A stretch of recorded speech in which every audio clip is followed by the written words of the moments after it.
sure that it doesn't make noise, and then we can get started. Okay.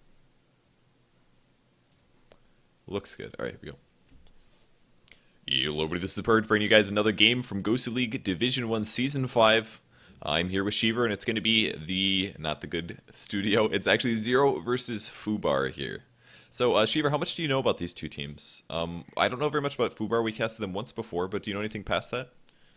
Well, Fubar is formerly known as Gamers Oh, League. that's right. They dropped their sponsor, and well, now known as Fubar. They are still having some solid performance. They're also in the well, I can call it Division 1 from Star Ladder and have some nice performance there as well. Mm-hmm. For Zero, they have of course recently changed because both Sing Sing and Bamboo are no longer in there, being replaced by Paz and Fata. Now I mean, both of these, or all of these players have played together for a lot of times because Yeah. everybody's German, and I think Paz, Alex, and Kuroki were Ubels together as well. So Mm-hmm. they definitely know each other and they have got some nice synergy. I'm not sure how it goes in terms of performance, though. I know I got told that they just played versus Navi and they got stomped in 15 minutes. Wow. Though of course it is Navi, some moderation maybe being given there, but it is still Zero was the team that could take on Navi. Yeah, it's not easy by any means. Zero has been; those players have been playing with each other for a long time, even as long as Dota 1. Actually, before Dota 2 came out, they played on a team called Panzer that Yeah. Kuroki was playing under, but never officially joined. And that's when Leaf was playing a lot as well. Alex, PAS, all of those guys playing together a lot. But now somehow making an all-German team, which hasn't been seen in quite a while, actually. Most of these players have been kind of all over the place, or at times going inactive in participation of teams. But they made it into Division 1. Well, they kind of like took over the Division 1 roster, which was basically happening. It's kind of like a transition. The only player that's still in there that's kind of been stable with previously Mouse was Kuroki and Black, who've been playing with them a lot. So kind of taking over the team and becoming a Division 1 team. So we'll see if they can play well. I'm glad it happened this way, though, where the team kind of transitioned, because Zero previously had been having so many roster changes since the International 2. Most people thought that the team wasn't going to end up playing or existing any longer. So I'm kind of happy that it's now into something that seems to at least be a little bit more stable. Yeah, but you know what they say about German teams, right? No, I know nothing. German teams never last more than 3 months. Well, That's what's being said about German teams. maybe this Um, time. Maybe this time, indeed. We'll see how it goes. And Fubar, I mean, we have seen some decent results from them. I have to say, they feel like kind of the underdog in Division 1. So I'm Really? curious to see how they're going. And they're also playing with two stand-ins. So that's Ooh. also something that we have to take into account. Now let's check out their stats so far. Fubar is sitting at 0-2. They've lost their first two games, have played at 1. Team Zero has also sitting at 0-2, also having some trouble here. So at the very least, one of these teams is probably going to break ahead unless they end up going 1-1. Pulse, by the way, is now at 0 points with 2 games played at the bottom of the division, so not looking good for them. But one of the teams most likely will join them here as today plans out. Maybe not most likely, but possibility for also getting a 2-0. And I think Zero is more likely the team to 2-0. They're definitely the favorite of this match, I would say, despite them being fairly new, especially, like you said, because Fubar has 2 stand-ins. Yeah. And yeah, on paper, it's just Zero that should be able to win there. I guess in theory, the only one that would stand out in the lineup from Zero in general would be Black, who normally hasn't played with these people that much. The Mm-hmm. rest of them are quite familiar with each other. And our first pick is going to be a Bat Rider out of Team Zero. There's an Undying Templar Assassin band, as well as a Darkseer Bounty Hunter, and the Rubik Enigma pick. Enigma drafted really early here by Fubar, but it will give them pretty awesome gold farm in the jungle. Enigma is one of the best jungling heroes in the game. He can really accelerate his growth. No surprise there, seeing Keeper of the Light really rapidly picked up by Zero. They're going to throw that on Alex, most likely. He plays Keeper of the Light all the time. And a Shadow Shaman, actually. I don't think this will be their solo mid, but Shadow Shaman support, if he has a decent game, can end up contributing quite a lot. But I'm a little worried for him. There's decent nukes on Fubar's team, so he might have to worry about being squishy. Yeah, but already Keeper of Light and Shadow Shaman, that's a lot of pushing power already on Team Zero. So curious to That's see true. if they're gonna go for more pushing power even. Though having said that, a Windrunner and a Rubik, probably two of the better counter push heroes that you can have if you Yeah. are afraid to getting pushed. Yeah, they're really good at that. Power shot from range, even a Fade Bolt, you just get within one range of one creep. Now, Fade Bolt damage has been nerfed, as has the AoE. Rubik taking nerf after nerf here, so he's seen slightly less play than he was since the International 2, but not that much less. He's still the go-to, probably number one support hero, other than maybe like Leshrac, or Leshrac not seen as much play either though. But I think Rubik is definitely still up there as a really popular support, and luckily. For him, there's some decent spells on the enemy team. Anything that Shadow Shaman has is going to be really great to grab. Even something like Ether Shock, if he can snag wards, that would be great as well. So Rubik's going to possibly have some really fun stuff to take. Even stealing Sticky Napalm is the worst, man. I hate that spell. It's the worst thing to fight in. It's very annoying to deal with, and even though he doesn't have the attack damage to follow up with the fire damage, it is still. I mean, the turn rate and stuff. It's just such an annoying fight or ability to fight in, indeed. Mm-hmm. And we're already into the next banning phase, so let's see. What do these teams still need? Well, the Team Zero, solo mid is going to be the Bat Rider. They can have a Keeper of the Light playing support, of course, as well as the Shadow Shaman. So I guess they could solo Shadow Shaman, they could solo Bat Rider, they could long lane Bat Rider. They have a lot of options right now, which is one of the good things about their draft. If I don't really know what's going on, Fubar may be in the same boat. So their picks are all over the place. They need a carry for sure. They're going to ban out a Tiny. They need a carry, and they might need a long lane solo, is what I'm thinking. So maybe they'll want to ban out carries and long lanes. That's what Fubar is going to want to ban. Yeah, I'm quite surprised that this game so far, like Wisp, no ban, no pick. Sven, no ban, no pick. That's true. Two heroes that we've seen so much over the last couple of days. Mm-hmm. Sven is really popular right now. Might still see Fubar draft it. I think it would be pretty good against Team Zero. They'd have to worry about Bat Rider ulti. Bat Rider ulti goes through BKB, which is one of the things that Sven almost always relies upon. But barring that, of course, Sven would still be pretty good, I think. Cleaving through heroes, tanking up Shadow Shaman awards with Warcry, and then helping lead off his teammates to disables by throwing the stun down. So Invoker's the next ban. Looking for a solo mid, probably on Fubar. They have the long lane. Rubik's probably playing support because that's what we've been seeing a lot lately. And Enigma jungle, so they're going to continue. There's a Sven ban, so won't see a Sven out of Fubar.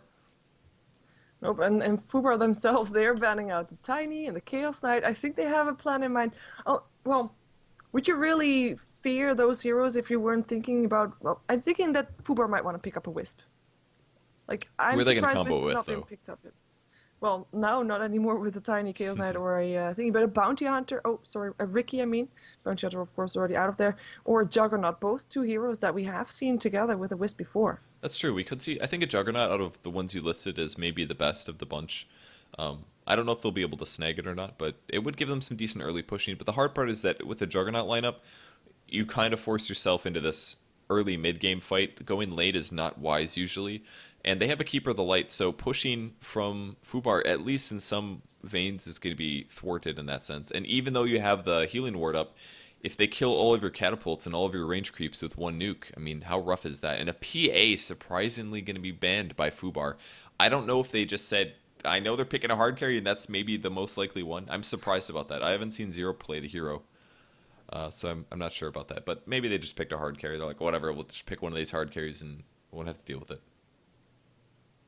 Yeah, we'll find out. The last ban incoming soon from... Actually, why is there no ban from the Good B team for the last one? They must have randomed their last one. Yeah, it looks like they accidentally randomed their last ban. So, Yeah, and by that's random I mean if you miss your ban, then you don't get a ban. And then this is not going to be a random. Ooh, just close to being a random, though. Beastmaster will be their hero pickup, so that will be their long lane solo, meaning that Keeper of Light and Shadow Shaman, probably regardless, are going to be on a tri lane together with something that still has to be picked up, unless they really want to jungle that Bat Rider, but I don't think that will be the case. Yeah, and the reason they're keeping this to the last pick is because they want to make sure that Fubar can't counterpick whatever carry they end up deciding to go for. So if they do something like an anti-mage, then Fubar would be able to say, okay, you have an anti-mage, obviously we need a solo that has better stuns, something like that. They draft a Queen of Pain. I think AM is definitely a possibility here. I would love to see Zero pick it up because I think it's going to be effective. Low armor heroes such as Queen of Pain and Rubik, especially Queen of Pain if she runs out of mana, very, very easy ulti target. They're going to have to deal with a Windrunner, so Anti-Mage isn't the best against Windrunner, but with Shadow Shaman and Keeper of the Light, they should have enough disables to be able to kill her in her lane. I think an Anti-Mage could work. I think there's lots of carries. The only thing they have to worry about is Rubik stealing spells, and that would be one bad thing about Anti-Mage. They grab a Faces Void. I had the idea in my mind, but I didn't say it because I didn't think it was going to be picked, but there it is. Faces Void out of Team Zero. Yep, and it's actually pretty decent against Rubik because yes, he can steal the Chronosphere, but Faces Void still able to move inside the Chronosphere that Rubik picks Hmm. up. So it's not that great of a spell to steal anymore. So Yeah. interesting to see that, and something for Black to play, I guess, because otherwise he wouldn't have anything. Yeah, I don't think I've seen him play Faces Void before. The problem with Void is that he takes. It's harder to get him to the hard carry area. It's a lot easier for a survivable hero like Anti-Mage, but Time Walk costs a lot of mana and the cooldown is much higher. Though it does obviously slow, so it can be used better aggressively. Another problem with the pick against a Rubik is that, like you said, the Chronosphere won't affect Void, but it's very easy to steal Chronosphere because usually you only have two spells, and you usually use Time Walk to initiate. So by initiating with Time Walk, you throw the Chronosphere. Rubik is most likely going to be able to steal that from you if he's not dead. So it's going to be pretty crucial that they do end up killing the Rubik with the Chrono. Yeah, and that's going to be the issue. Klinks is the last pick out of Team Fubar, so we're going to see a Klinks versus a Faces Void in the late game.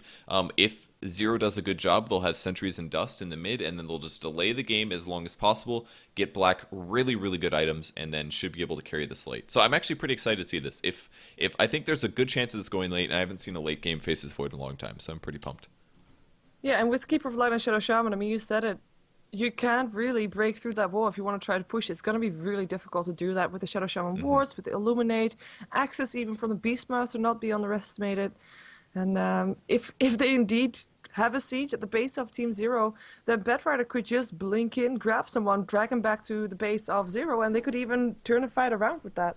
Yeah, I agree with So that. all while Black is farming. And that's what they're going to aim to do. And another reason they did pick Void is because the Dire team has a lot of team fight, and they need to get a little bit more of that at other carries. So I like the options. Black letting me down has zero Faces Void items. But let's go over the players. PAS is going to be playing Beastmaster for Team Zero here. Kuroki is on the Keeper of the Light. Fata is playing the Bat Rider. We have Alex on the Shadow Shaman, and Black is going to be playing Faces Void.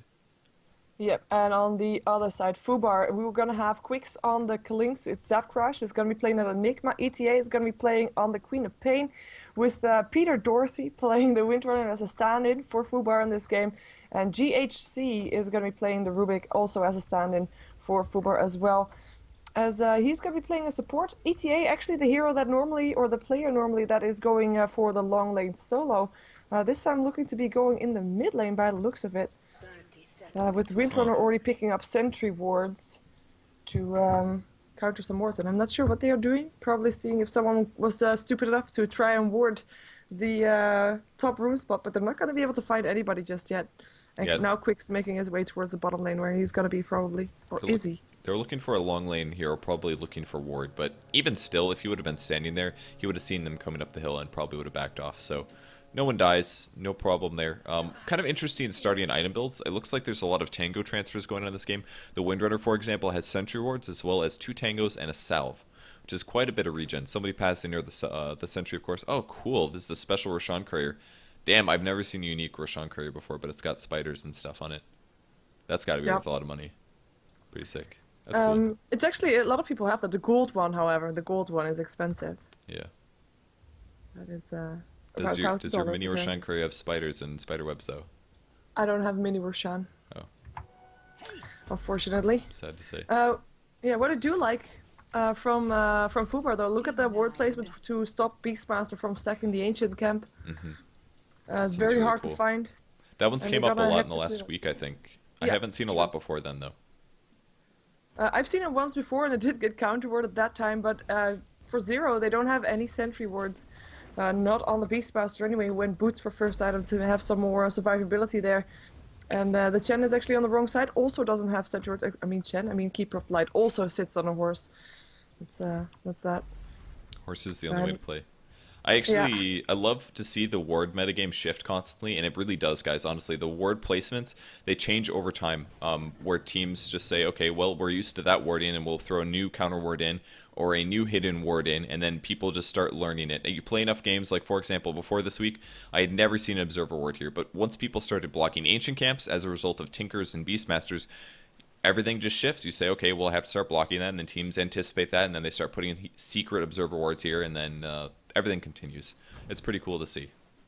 Yeah, what No Tidehunter is doing recently, they did it successfully as well, and the opponent team could not find the ward. Near the camp that Enigma is now trying to kill off, there's the high ground. Hmm. They clear out a tree, place a ward upon the high ground. No way you can find it without placing a ward yourself. Oh, or do you mean this one that was over here? Yeah, right Okay. there. Yeah, yeah, that one was pretty cool. That was a fun one. On the mid lane, if we check last hits, we have Batrider at 7-4. He just finished his bottle versus Queen of Pain at 2-2. Actually, he's doing really, really well against ETA here on the mid lane, and that's a null talisman start with some regen, so that's going to delay her bottle by quite a bit. The reason she picked this up probably is to increase her damage by a lot, and hopefully allow her to outlast hit the Batrider. But she's got a magic stick coming to the mid lane, so her bottle is going to be very, very far away. Yeah, in the meantime, Black has been giving a relative free farm, 18 for 9 now, topping the charts for the last hits after the Enigma was, of course, getting jungle creep, so that doesn't really count all that much. While the Klinks on the opposing team, the Klinks for Quicks, I mean, he's not having entire free farm because Beastmaster is hanging around somewhere, but his last hits, 14 for 2, so behind the Faces Void by quite a bit, and I don't think it should be. Yeah, I don't think so either. He should be able to last hit with Searing Arrows. It's not like he has a last hit disadvantage versus a Quelling Blade Faces Void. Quelling Blade Faces Void is a great last hitter, but with Searing Arrows, he should be able to get everything. And I'm sure there's been pulling perhaps, he's been last hitting under tower, but not getting everything. So slight gold per minute discrepancy there as Black is hitting just about everything here. Let's see what his comparison is. He's got 5 extra last hits over the Faces, or over the Clinks does, actually. So. Yeah, in the meantime, the thing about Zero that they didn't have a jungle hero to try to counter that Enigma, actually Kuroki is jungling with his Keeper of Light, stacking the camps, and actually doing okay. He's level 3 right now with the Enigma being level 4. Okay, full level ahead on the Enigma, but of course he is a solid jungler, but at least not losing as much as they normally would if you are not having a jungle hero and your opponent team does. And that actually works out. Yeah, I like this. It's kind of a cool strat. Keeper Light is really good at doing AoE damage, so, and with Clarity Potions, he's going to be able to kill this triple camp here and possibly hit level 5. God, he's level 4 already. This is looking really good for him, actually, and he's going to do another Chakra Illuminate, and this is going to put him up a lot of experience here. Yeah, pretty darn close to level 5. He gets a lot of gold out of this. He's got 800 gold. What's his GPM at? His GPM is currently 5th best in the game as a jungling, pulling Keeper of the Light. That is so cool. That is pretty impressive indeed. And he's going to probably help soon the mid lane as well to maybe trying to get a gank on the Queen of Pain when she has got her mana depleted completely if she is not able to blink away, or at least throw out some harassment with the Illuminate. For now, sticking to farming. I'm waiting for him also to pick up a mana leak, a great item to have, a great spell to have against that Queen of Pain as well. Yeah, that's a really good point. It is really good against her, especially if she blinks or something like that. It can drain quite a bit, I believe. I think that affects, I think blink affects it. I can't remember exactly. I think it does. Beastmaster pulling back the top lane. He's level 5 currently. He's outlaning the crap out of the Windrunner on the opposite side of the map. And in terms of last hits, he is sitting higher, about double the last hits. Though some of those are ancients from Windrunner, so she's going to be getting maybe slightly more farm than Beastmaster is in terms of last hits. But he's doing much better. He's got a soul ring completed. He's going to have that coming to the top lane. It's 5 minutes in. Oh my god, this ward is actually not stopping the spawns. Whoa. It's slightly misplaced. It's slightly too far north. Yeah, I think it's slightly, I think you're right. Slightly too far north. This is a big loss, actually, by the Dire team. That's going to really screw Fubar over here. Because Beastmaster hasn't even noticed. He's like, whatever, I'm stacking Ancients. They didn't block my Ancients. What a bunch of idiots. But really, they did. They tried to. They didn't get it, though. So that's going to accelerate his farm really, really hard. 4 minutes as he gets his Soul Ring. That's really good for Zero. And if we look at the graph quick, look at that gold graph. 1,500 gold advantage already going to Zero. Despite the enemy team having an Enigma. That's huge. They've been winning their lanes. Faces Void getting free from bottom.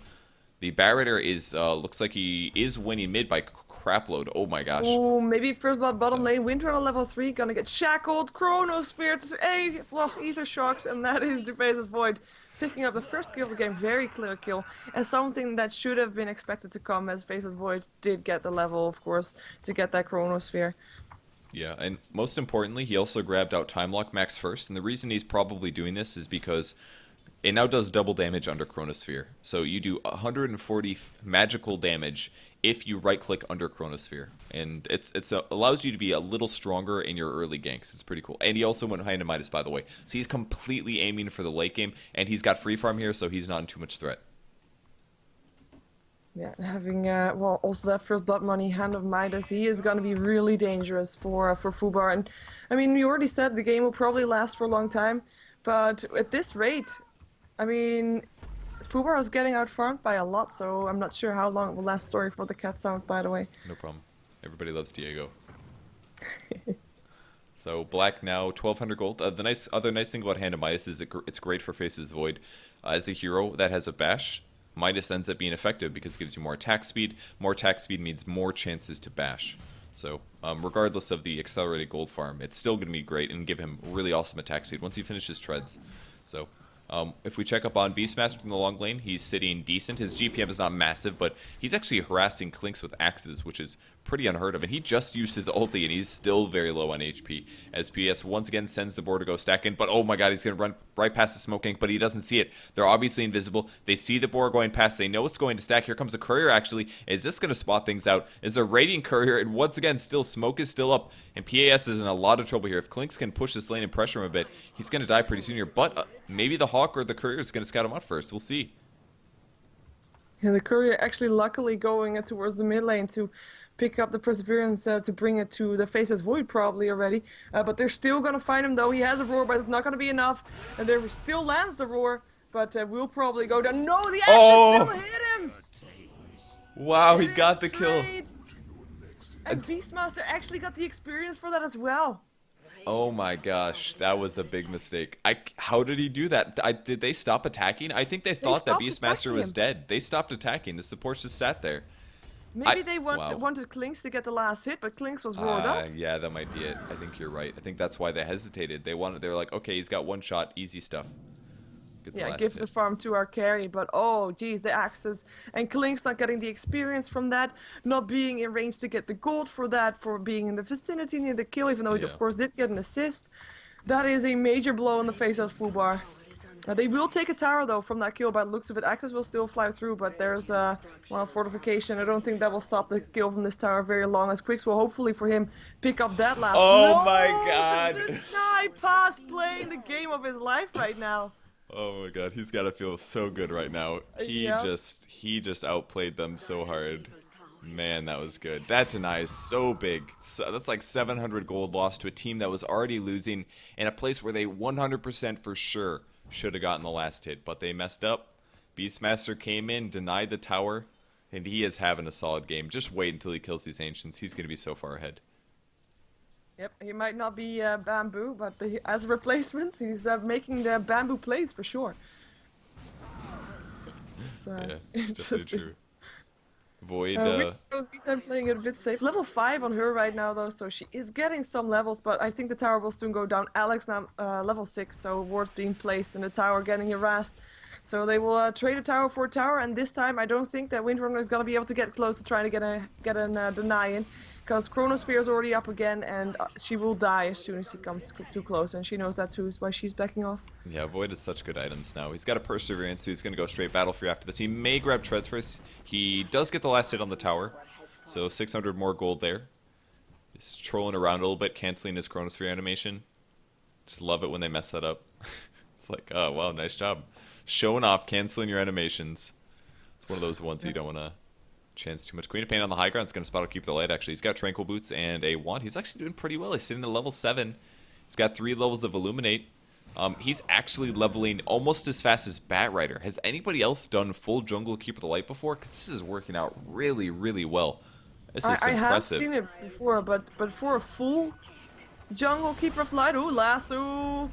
GHC gonna get going down, probably Ether Shock, and the Illuminate is not even needed. Shadow Shaman picks up the kill quite easily. Batrider still trying to see if he can maybe pick off the Queen of Pain or throw some harassment her way, but that's not gonna happen. He does clear out a wave, will mean, oh, roar actually from the side. Queen of Pain and Keeper of Light, this time Illuminate does pick up the kill, and now Enigma being turned to a chicken. Will they follow that up? Will they go on that? Actually, Alex has to back off tower, bashing on him hard. And he will have to fly away as the Hawk also goes down, but the tower will probably be going towards Team Zero. No chance for them to try and defend that, as their fortification is already used as well. Man, that was pretty cool. They dived past, they grabbed the Queen of Pain. I love PS's positioning there. Just went the high ground and then roared to kill the Queen of Pain. And that's one of the great things about Beastmaster, is that you can shut down those heroes for such a long disable. 3 seconds of stun. Decent damage, only 150 after the reduction, but in the meantime, he's looking to stack more. So Beastmaster's so good against their team. Against Clinks, all those hard-to-kill heroes, even Windrunner, you can just stop them, shut them down, and get the follow-up damage and get the kill. Yeah, I can't believe that that ward didn't block that camp. I mean, that's such a big blow to Fubar, and they have already got so many big blows. I think what Towers, kills. I think what we're actually going to see is Black take the Ancient Camp. I don't think they're giving it to the Beastmaster, because he probably would have done it by now, I think. I mean, they have enough early advantage where pushing is probably wise, and sitting back a bit and taking the Ancients could be a loss, but Void is so close now to his Battle Fury. I think they're just going to put Treads and Battle Fury on him and have him go take it. He might need Lifesteal to take it. They're going to find Quicks in the jungle. Actually, that's a Flaming Lasso. Big Illuminate and Axes. They couldn't even see him, but they almost killed him. Yeah, and I think, by the way, you're right about the Ancient Camp, because, I mean, Beastmaster doesn't really need it the way he's been going. He's been doing fine without it. Got a kill, died only once, got an assist, happy times. And looks like tier 1 tower, I mean, Zero is just systematically rotating now 4 heroes top. And we already see Fubar backing out. They don't even want to try and counter that. They don't want to fight that. They rather take a tower, try to take a tower in return in the mid lane. Man, it's going so well for them. So, top tower being pressured. Alex is going to save his wards, maybe save it for tier 2. There's the TP back. That's Keeper the Light. He's TPing a little too close, so looking, no dagger on Queen of Pain. She doesn't have dagger. Just Blink and Scream of Pain. Very surprising. There's the Blinking by Bat. Does he have ulti? He does not. Flame breaks back. The Enigma, he's going to be getting very low HP. There's going to be an Illuminate, but I think he's going to outrun it here. Yeah, he's going to outrun that for sure. And Fada's not going to be able to stop this. He's got 4 stacks now with more right clicks, looking for another Flame Break. Here comes the Flame Break. Pushes him back. Fada gets low, though. Mech's going to keep him healed up. There's the Roar and Enigma. He's trying to black hole this, but will he survive long enough? Here comes. Gets it off, and he's going to not die. Fada gets killed. More right clicks on creeps, actually. PS so low. They get him. Enigma's not dead, and the Roar return. Great plays from Fubar. And they so needed that as well. I can't believe that he actually got that black hole off. Perfectly played. And, well, great that they got 3 kills in return. And now 4-4 on the kill score even. And they will also still get the tier 1 tower. And this time it will not get denied. Even though, fortification will not. You'll get it, right? Right? No? Yes. Okay. For a second there, I thought the siege creep would have it, but no. It was this time Clinks that gets the last hit, who has almost completed his Orchid, by the way, so we'll be ready to maybe be a bit more aggressive. But at the same time, they've been fighting 4-on-5 that fight, because Black, I mean, he's still farming. He's got his Battle Fury complete. He's been hiding in the jungle. His gold looks good. He's got net worth almost, 3k higher than the Clinks, whose Orchid is actually complete. The recipe was on the courier. But still 3k more gold on the Faces Void than there is on the Clinks, and that's a big difference. That's ridiculous. It really shows how Black is one of the best farmers in the Euro scene. He had Midas, Battle Fury Wand, and a Boots at 13.5 minutes. You'd be happy to have just a Battle Fury at that point, at most levels of play, at least on a hero like Anti-Mage. So this is just incredible. His rate of farm has been really, really insane. The Ancients still haven't been killed, but I expect he will go for those soon. 1,300 gold. Maybe he wants to finish a Midas first. A Mask of Madness is what might get him to take the Ancients. But there's a fight going on, actually. You're going to see a Roar on Queen of Pain. She's getting low, but might not see her die. The mech's going to keep her alive for just a bit. Bat Riders with the right click. She might be able to blink. She gets the blink away. That was all of their spells to get the kill off there. Kroki taking the mech, but he's going to die to Quicks regardless. And this is looking really good for Fubar, actually. 2 heroes dead. They did lose the Queen of Pain eventually, but the Beastmaster also ends up dying, and Zap Crash has got to be careful. He doesn't want to walk into the wards, so he's going to have to run all the way around. Yeah, and this is the start of Clinks. I mean, he won't outcarry a Faces Void later game, but right now he is on top of his game. He's got the Orchid and he's ready to take some fights. He's got 1,700 gold in his inventory already. So definitely ready to show that Fubar is not out of this game just yet, even though they are behind on 1 tower and a lot of gold. Black Knight ready to kill his Ancient stack, but he'll take the enemy teams, getting like a 3 Ancient stack here. Oh my gosh, he's got to be so happy right now. I know this guy loves farming deep down. He dreams about it at night, thinks about his Alchemist, but this game is going to be Void. Hand of Midas, lots of creeps, 16 minutes in, and his net worth is 10,000 gold.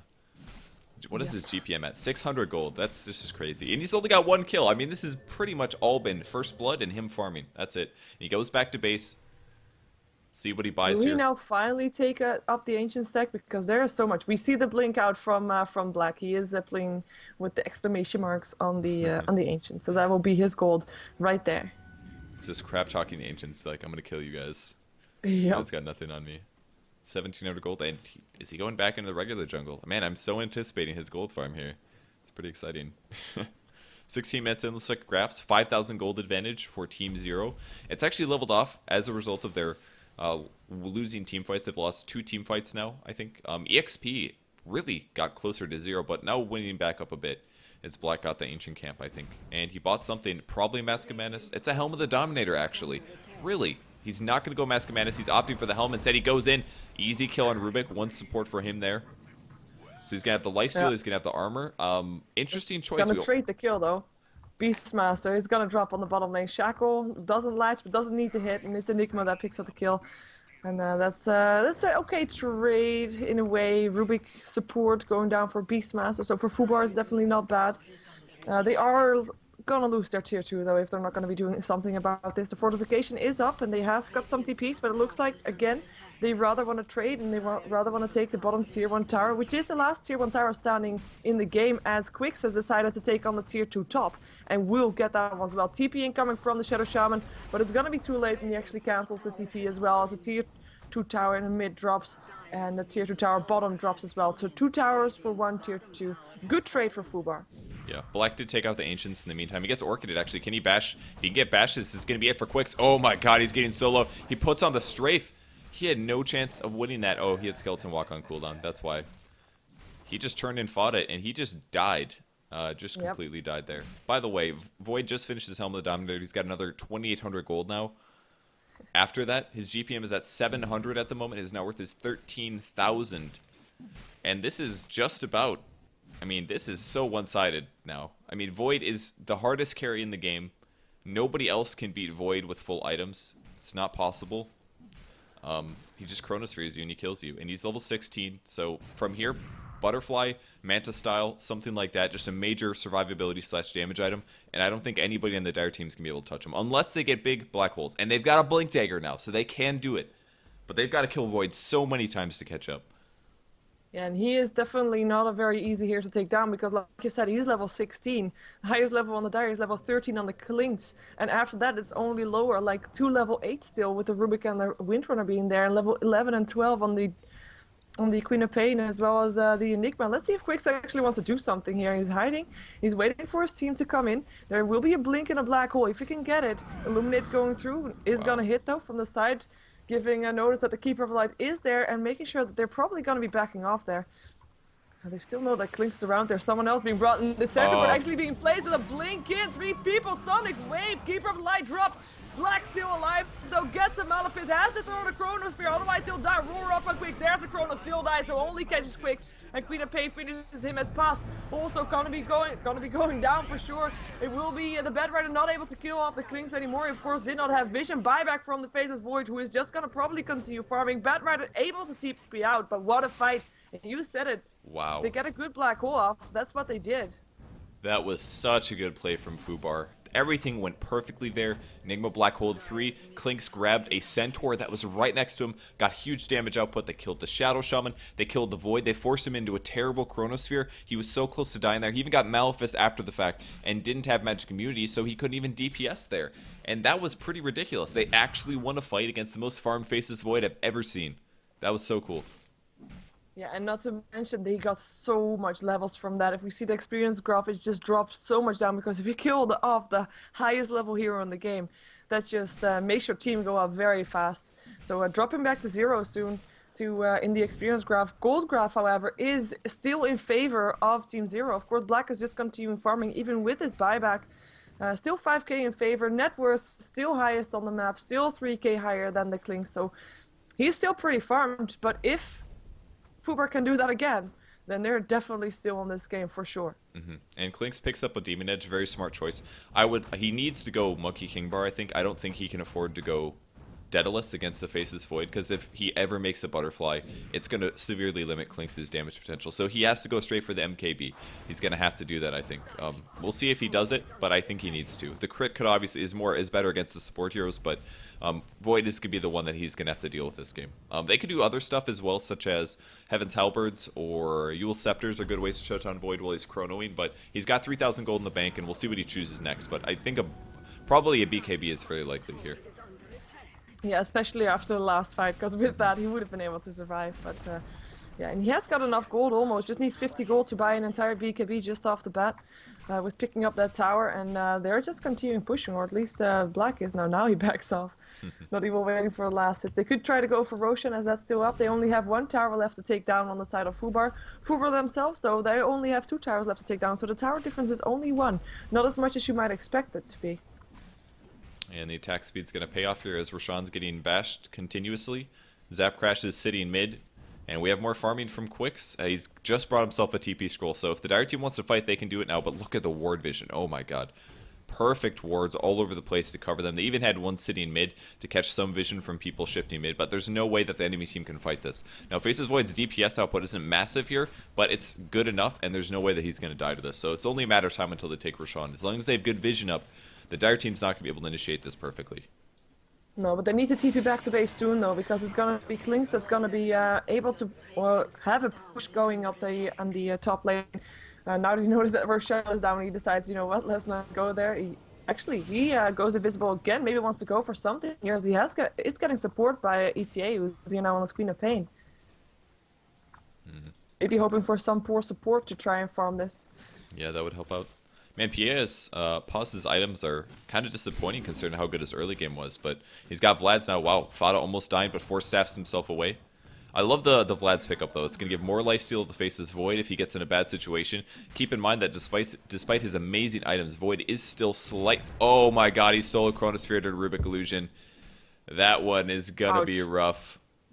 Oh, that's got to feel bad. I think he was maybe worried about the enemy team being there, but... Yeah. Wow. I mean, it's logical. If you think, okay, if Farouk by himself walks up to me, then there has to be more people around, but... Or it could just be an illusion. It was. On the bright side... He's got side... 5,200 gold, though. That's a lot of money. That's a lot of money. And I think Butterfly or Mantas can be the way to go. Maybe BKB. It's one of those three items for sure. I'd be really surprised to see any other item picked up by him. Attack speed is where he needs to go at this point. His farm rate is insane. He just needs to get survivability as well as attack speed. And there's a smoke gank from Fubar. They're looking to make another play. Enigma's going to have buyback gold. A lot of these guys have buyback gold, I'm sure. And no, I'm completely wrong. Just two. Clinks as well as Enigma. Yeah, also two on the side of Zero, even though, of course, well, Black does have buyback. No, he doesn't. He doesn't have buyback gold because Butterfly is there. Just purchased fresh of the courier. Or at least on the courier still, but freshly bought. It's going to be so hard for him to die to physical damage now. And Klinks doesn't have his Monkey King Bar finished yet, so Klinks' damage output versus Void is going to be very low. You've got 25% chance to backtrack. This does stack with Butterfly, and Butterfly's 35% evasion. So I think the numbers work out to be somewhere around 50% protection against physical damage if they don't have a Monkey King Bar. So that's just ridiculous. Half of the attacks that you put towards Faces Void, on average, are going to not do damage. Yeah, he is fairly close, though. He just needs 700 gold. It means that the next fight he cannot die, because then it will be a major setback for him. But he's happily farming still. He's only died twice so far, I guess. Well, there's only been 12 kills in total. It's not a very kill-heavy game, and we do have Zero now rotating a bit more aggressively. If they can land a roar on him, they will try to fight. And they, of course, got the initiation from Fala on his Bedrider. But it looks like Fubar, they do not want to fight if they aren't the ones to initiate, so they back off. I'm gonna continue farming their heroes up. Maybe they will push mid. It's got to be scary, though, because you do not want to get caught by a black hole again. And if they do lose another team fight, there is a chance for the enemy team coming back. As soon as Klinks finishes his MKB, he will be able to damage the Faces Void, at least from range. He can't go melee range versus him, no way. The Bashes is always going to win, but... he TP's back to the bot lane. He's going to farm bot. Faces Void is going to push top. And I guess Zero is going to aim for the tier 2 tower. That's going to be what they want. They want that gold advantage there. That will probably push them higher. Yeah, they're actually winning by quite a bit now. The graph has moved up. So by taking a tower, that would put their support heroes in a pretty safe range. Yeah, they do, of course, still have the Aegis, of course, as well. It's only 3 minutes left until the Aegis disappears. So they either have to choose to fight in between that time, or they're gonna let it slide and wait maybe for the next Aegis before fighting again. If they don't feel they have enough advantage to be taking on the game, the team, even after they have been black-holed, because you gotta take that one into account. Yeah. Well, it looks like Fubar is going to try to trade a bit. Nope, sorry, they're teleporting now. Here come the TPs back. Faces Void's going to be on the high ground. He will be able to see the enemy team. It's daytime as well, so his initiation is most likely to be more strong. And it's going to be harder for Enigma to initiate. That's very, very important. If it was nighttime range, then we'll be able to see as far. Fada goes in, looks for our ulti, doesn't catch anybody. Actually, force staffs himself out. He was hoping for somebody closer. And regardless, they take the tower. Tower's gone. Yeah, and They're very Faces grouped. Void, I mean, Black, he just continues going. He wants to go for the barracks. Shackle does ledge, but there is Serpent Wards there as well. That do help out, and he doesn't care about Windrunner hitting him. He cares about the barracks, and he gets it as well. Can steal time lapse away as well. There was nothing Fubar did against that, nothing they tried to do against that. We did have Fada jumping in a couple times to try and maybe get a nice lasso out of that, but he didn't. But it wasn't needed. They just took a free tower and a free barracks, and Black's not ready. He thinks, okay, you know what? There is a ranged barracks still standing. Let's just get that as well, and he gets it. Now, you guys might be really confused why the Dire team didn't initiate there, but it's basically because the positioning of Zero was so perfect. They had a Faces Void out in front who had Aegis, so even if he died, if they threw spells on him, and it would take a lot to kill him, by the way, and they killed him, he would respawn and probably Chronosphere the enemy team. PS, as well as the rest of Zero, was sitting really far back, so that even if Enigma wanted a black hole, it wasn't going to be safe. He could have roared from the range, maybe even a Shadow Shaman Hex, something like that, could have shut down the black hole possibilities, so they opted to just not initiate. Now, they still have a chance of winning this, but they're going to be behind now because they lost that top rack, so they're constantly going to have to worry about being pushed. They actually catch one. It's Enigma. He's in a lot of trouble. No chance of him getting out of this one, and Void gets the last hit. He does. That's a buyback. Yeah, he does need to buy back. Let's see if the positioning for Zero is a bit worse than the next one, because otherwise the same thing will happen. It's always better to lose one set of racks rather than losing a team fight that will result in losing your entire base. But at some point they will have to fight back. And right now, I mean, Black, again, just standing there, bashing the tier 3, no fortification, no nothing. And again, look at the positioning from Zero. They are spread out massively, maybe trying to bait out a black hole at some point. Axis will fly through. Still also no good positioning for Fubar to throw out a Chronosphere, though, so like their positioning is decent too. It's just not enough just yet. Yeah, the Aegis has now timed off, and he brought himself a BKB. It's gonna be so hard to kill. He could almost just jump in and fight the whole team solo at this point, but his HP, he's got insane physical survivability, but he's still not quite there. This is Silence actually taking some right click. MKB is finished on Klinks, by the way, so he's gonna hit right through that evasion. But his survivability is still not quite there. They kill a courier. I don't know what was on that. I'm not sure. It was probably flying towards the secret shop or something like that. Yeah, I'm Unless not quite he sure just which way it bought was something going. in the secret shop. Oh, they grab Enigma. This is what they need. They Chronosphere it. He gets pushed out, though, and Black is still going to keep going in on Rubik instead. He gets that kill very easily. Hex on top of Klinks, and if Klinks dies right, he does. Void didn't even have to fight that one. There's the blink pass and the mini stun on Queen of Pain. Follow up, and that's it. Game 1 is called. Good game from Fubar. The Zero took that so convincingly. They lost a little bit of team fighting in the mid game there, but I mean, they played that so perfectly. Their positioning was great. They took the Aegis. They did the slow push top. And then a conservative team fight when they have a massive gold advantage on the mid lane, and there's nothing that Fubar could do to stop them there. Nope. And if you have like 3 lanes, you want to at least win one, which is then the easy lane that you would guarantee win if you're like 2 versus 1. They didn't do that. They didn't win versus the Beastmaster. Beastmaster, yes, he died once, but got a kill on the hard carry of Fubar. So that also made a big change, a big setback for Quicks, who of course wanted to have that kill gold, wanted to have that tower gold, but it just added up to the advantage that Zero already had, and no way to come back from that one. Yeah, that was a pretty sick play there. Really, really nice farming from Black, of course. He did still get killed by the black hole, and that was one redeeming factor of Fubar in that game, but that wasn't enough for them to come back. The Klinks doesn't have the farm potential of a Hand of Midas Battle Fury Void. Nobody's going to stop that except for a hero like Anti-Mage, or maybe Naga Siren with a Radiance, so no way to match their farm, and Faces Void was able to carry the game pretty easily. So that's going to be game 1, guys.